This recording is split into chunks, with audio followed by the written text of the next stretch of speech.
say a little bit about the movement first, for those of you that are not at all familiar with it. It's an interfaith, it's a civic movement, a non-political movement that began in Turkey in the late 60s and the 1970s. And it was begun by an imam, Fethullah Gulen, who now lives in Pennsylvania. And he started preaching in the mosques and coffee houses and street corners and anywhere anybody would listen to him.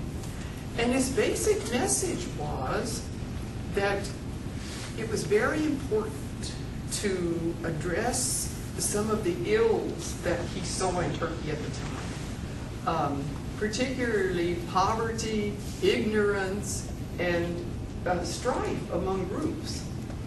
And he was very concerned about the youth because there were a lot of youth movements in Turkey at that time trying to garner the hearts and minds of the young people. Nationalistic movements, socialist movements, communist movements, movements of all sorts. And people, many young people were caught in these crossfires. And he was very concerned about that.